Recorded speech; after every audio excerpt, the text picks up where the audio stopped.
datang di studio kami. Bapak Fahrudin SAG ini beliau adalah Divisi Hukum dan Pengawasan, dan pada kesempatan kali ini akan mengambil tema sengketa hukum administrasi pemilu dan pemilihan. Ya. Seperti apa aturan atau juga bagaimana mengenai sengketa hukum administrasi ini. Terlebih dahulu saya persilakan kepada Bapak Fahrudin SAG untuk menyampaikan terlebih dahulu Divisi Hukum dan Pengawasan ini seperti apa gerakannya gitu. Baik, silakan. Terima kasih atas waktunya. Iya. Saya Pak Edi,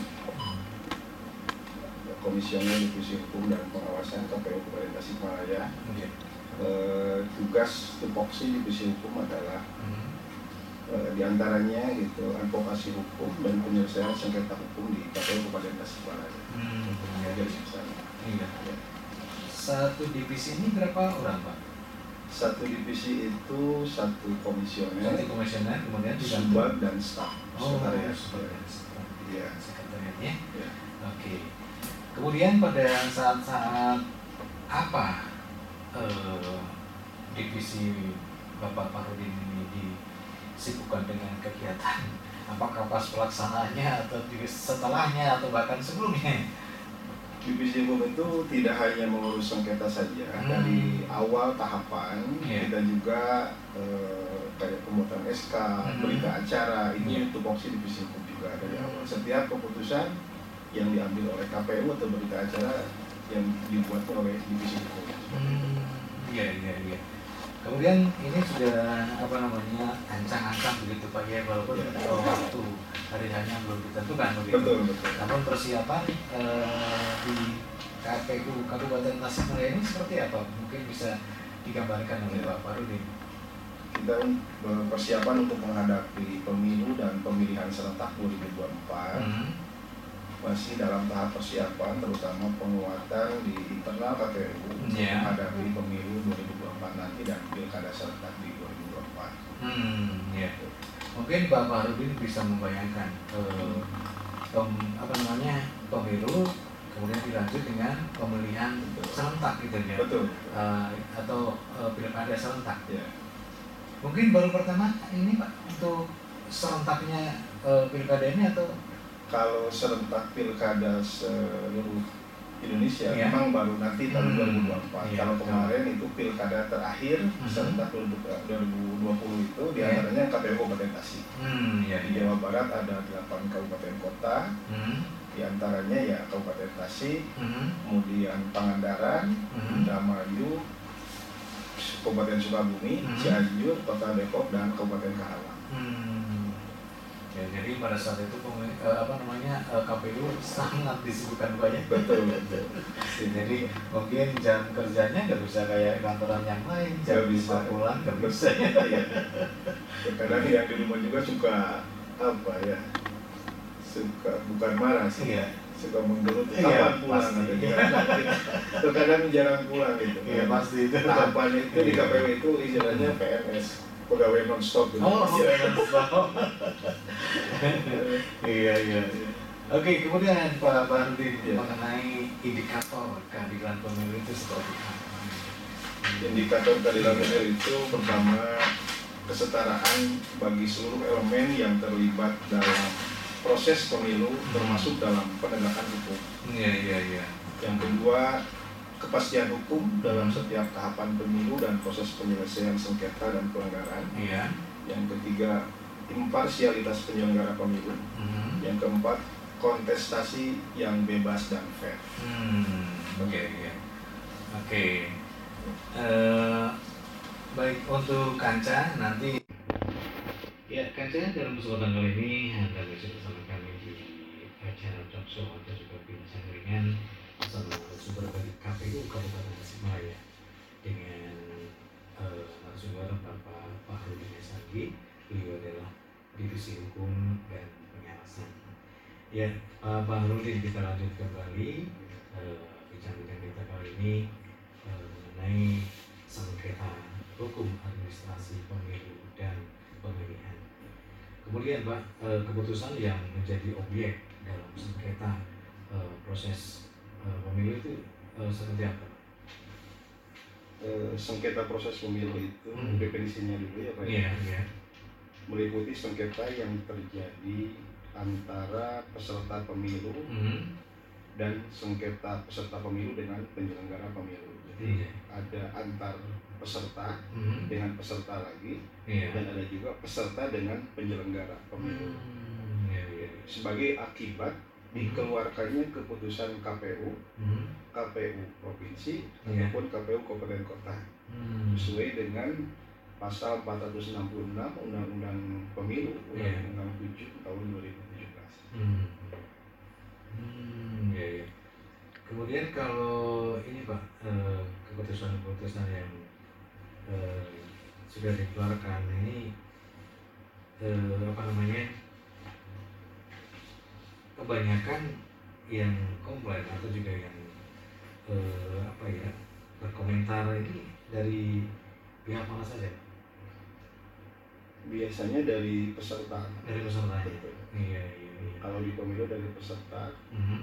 Biasanya pilkada juga ada, kalau dari peserta dari timnya gitu. Ya timnya ya. Sehingga mungkin dalam memutuskan sesuatu ini sangat koordinasi yang matang ini ya. Tentu memiliki dasar yang kuat begitu ya Pak ya. Iya. Kemudian kalau di Kabupaten Tasikmalaya sendiri Pak, selama ini bagaimana mengenai itu? Terkait pengalaman kemarin waktu pemilihan 2020, KPU Kabupaten Tasikmalaya disengketakan terkait SK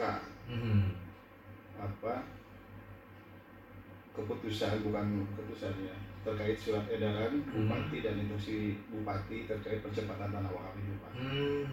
Pasca pemungutan suara diajukan ke Bawaslu oleh salah satu tim pasangan calon, kemudian oleh KPU, Bawaslu merekomendasikan untuk menindaklanjuti keputusan tersebut.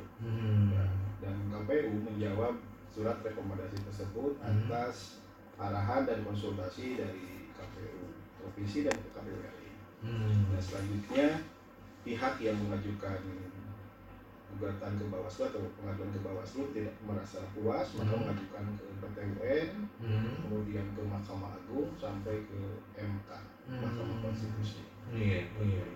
Alhamdulillah semua dilalui oleh KPU Tasikmalaya, dan semua tahap gugatan baik di PT UN, Mahkamah Agung, Mahkamah Konstitusi, alhamdulillah KPU menang. Karena memiliki dasar-dasar hukum yang kuat begitu ya. Kemudian saya pernah mendengar mendapatkan penghargaan apa itu Pak? Kemarin KPU Provinsi Jawa Barat evaluasi tahun 2020 terkait pelaksanaan pilkada. Alhamdulillah KPU Kabupaten Tasikmalaya mendapatkan 4 emas, 4 juara 1. Pertama terkait sengketa hukum, itu kedua terkait pelayanan dana kampanye, ketiga terkait penanganan sengketa baik di Mahkamah Konstitusi, di PT UN dan di DKPP. Yang terakhir dari KIP,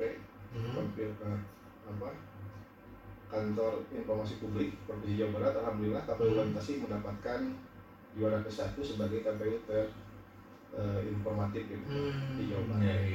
Alhamdulillah ini diantaranya bekerja sama dengan Radio Perempuan Suara seperti ini. Mudah-mudahan ini bermanfaat bagi semua pihak gitu untuk KPU sendiri bisa menyampaikan informasi, kemudian juga untuk beberapa sendiri juga karena kami memprioritaskan informasi yang bisa kena ke masyarakat, terutama Kabupaten Tasikmalaya, dan juga pendengar kami Kancah Bersuara ini akan menjadikan sesuatu yang bisa menambah wawasan mereka. Iya Pak. Oke. Kemudian ini Pak mengenai pemilu yang akan datang 2024. Kemudian pesertanya, Mungkin sudah apa namanya ditunggu-tunggu di pesertanya apa saja ini Pak? Mungkin bisa diceritakan Pak? Yang termasuk peserta pemilu itu sebagaimana diatur dalam Undang-Undang Pemilu pasal 1 ayat 27, peserta pemilu adalah partai politik untuk pemilu anggota DPR, anggota DPRD provinsi, anggota DPRD kabupaten kota, perseorangan untuk pemilu anggota DPD, dan pasangan calon yang diusulkan oleh partai politik atau gabungan partai politik untuk pemilu presiden dan wakil presiden. Kemudian calon anggota DPR di pusat, DPRD provinsi di provinsi, DPRD kabupaten kota di kabupaten kota. Iya. Kemudian Pak, ini apa namanya apa ya, ansur-ansur gitu ya, pelaksanaan pemilu yang akan datang itu kira-kira pada bulan apa dan kapan gitu ya? Pada beberapa bulan yang lalu sebetulnya KPU, Bawaslu, DKPP dan DPR RI telah melakukan RDP, rapat dengar pendapat terkait pelaksanaan hari H pemilu tahun 2024. Bahkan pihak pemerintah juga yaitu Kemendagri diundang tapi tidak hadir. Nah, KPU, Bawaslu, DKPP dan DPR RI telah sepakat bahwa hari H untuk pemilu 2024 itu jatuh pada hari Rabu tanggal 21 Februari 2024. Namun pihak pemerintah belum menyepakati. Dan ada usulan dari pihak pemerintah pelaksanaan hari H pemungutan suara pemilu 2024 itu 15 Mei. Jadi sampai saat ini belum ada kepastian keputusan terkait hari H pemungutan suara. Kami dari KPU Kabupaten Tasikmalaya menunggu arahan dari KPU RI dan penetapan hari H-nya. Kemarin beredar di media, saya pernah baca bahwa sekarang itu lagi usulan KPU RI itu sudah masuk ke Presiden dan pihak DPR RI meminta sebelum fit and proper test 14 calon KPU RI itu sudah diputuskan hari pemungutan suara 2024. Tapi kita tunggu saja kapan waktunya, karena tahapan itu disusun berdasarkan hari H dulu Pak. Jadi tarik mundur PKPU tahapan itu hari H-nya hari apa, tanggal berapa, tahun berapa, baru KPU RI menyusun jadwal. Seperti itu. Iya, tapi yang jelas tidak keluar dari tahun 2024 begitu Pak. Iya. Ini geser dikit ya. Iya. Itu mungkin ya untuk antisipasi apa namanya jeda dengan pemilihan atau pilkada begitu ya. Betul. Mungkin sangat direpotkan begitu. Iya. Oke. Ya, baik. Ini sudah ada pertanyaan yang masuk sebentar. Oke. Ya. Assalamualaikum. Waalaikumsalam. Saya Muslim dari Singaparna. Mau bertanya kepada Bapak narasumber, penyelesaian atas pelanggaran administrasi dan kode etik pemilu, prosesnya seperti apa? Terima kasih atas penjelasannya. Ya, itu Pak, mungkin bisa langsung dijelaskan oleh Pak Rudin.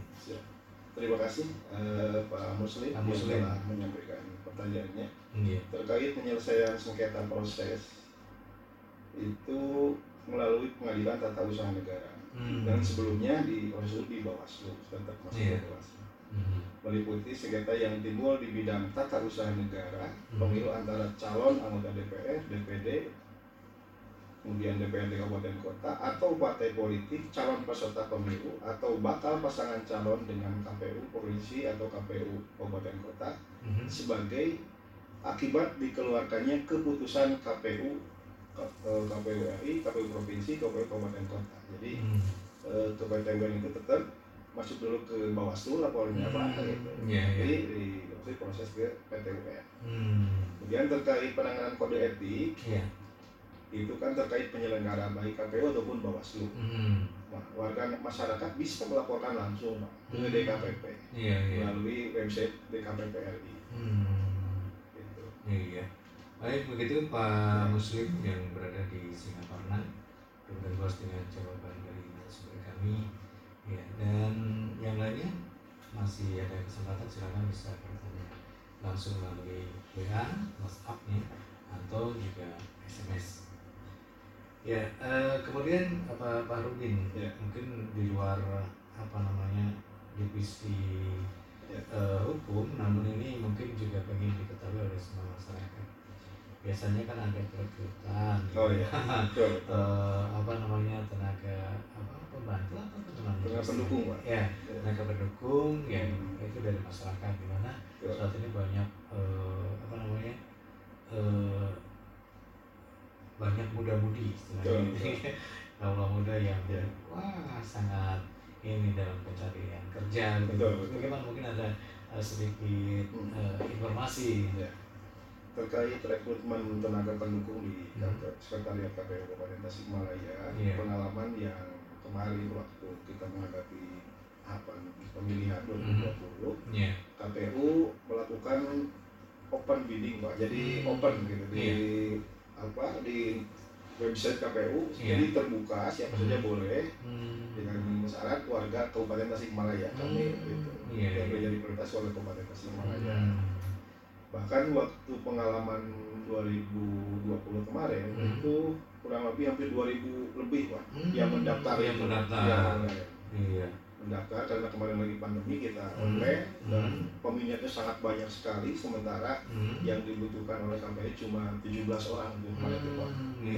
Kami seleksi dengan ketat, profesional, sesuai yang dibutuhkan, misalkan untuk media center, untuk operator, untuk tenaga teknis, ya terkait pengalaman dan pengetahuannya juga. Juga banyak lulusan dari Unpad, dari UPI, dari Unsur gitu, Pak.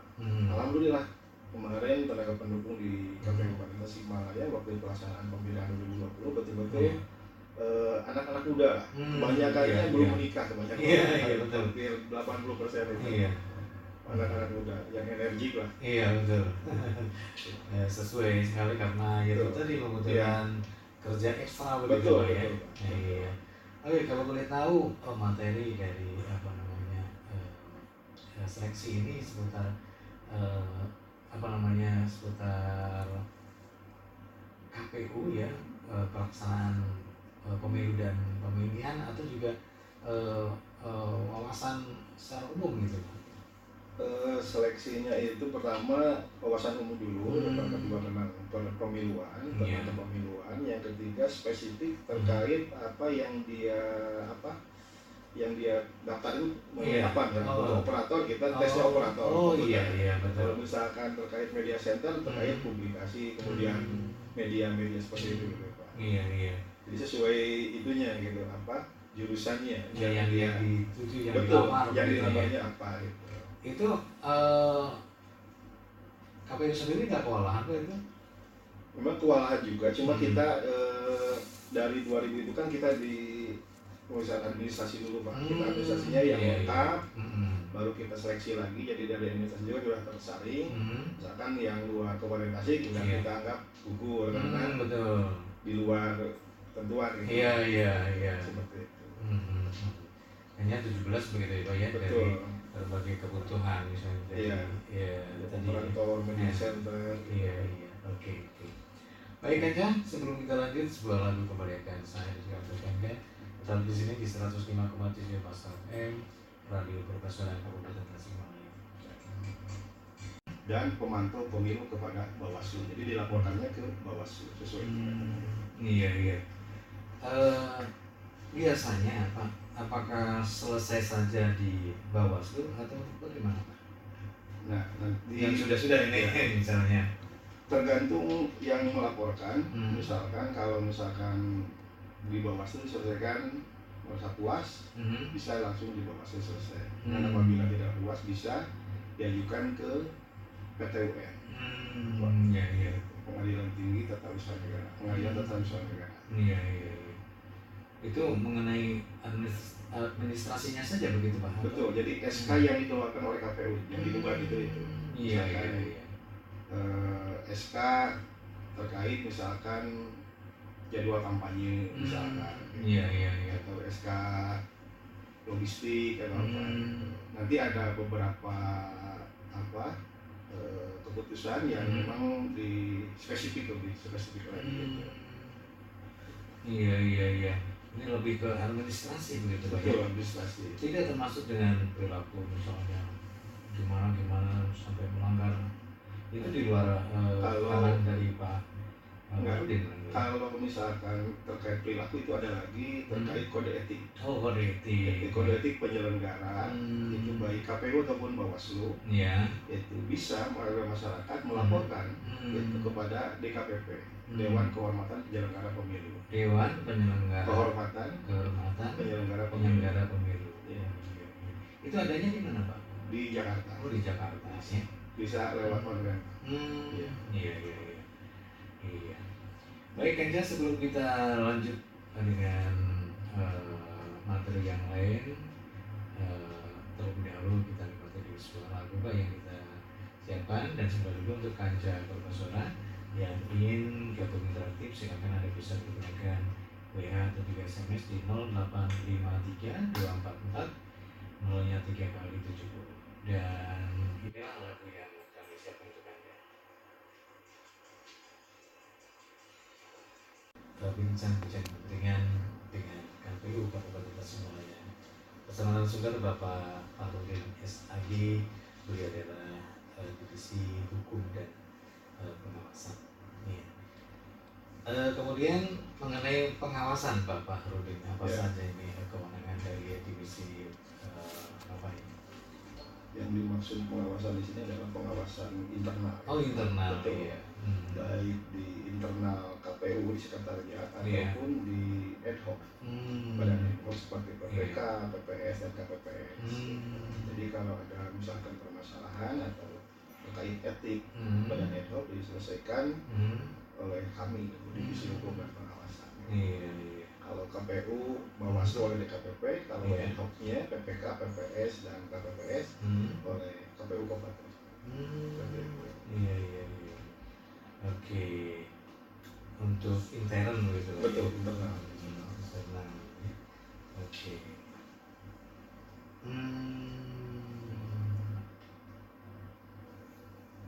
Oh iya, ini juga ada komen dari Kanca atau pendengar kami. Salam silaturahmi, kompak selalu dari Tenong ya. Di salah satu grup WA ini pada menyimak dari Profesor gitu Pak ya. Iya. Terima kasih. Iya. Di ini ya Pak ya, Sukarame. Kecamatan Sukarame ya. Oke. Kemudian juga untuk Kanca yang mau bertanya masih ada kesempatan mengenai materi yang disampaikan kali ini. Iya, sebentar. Oke.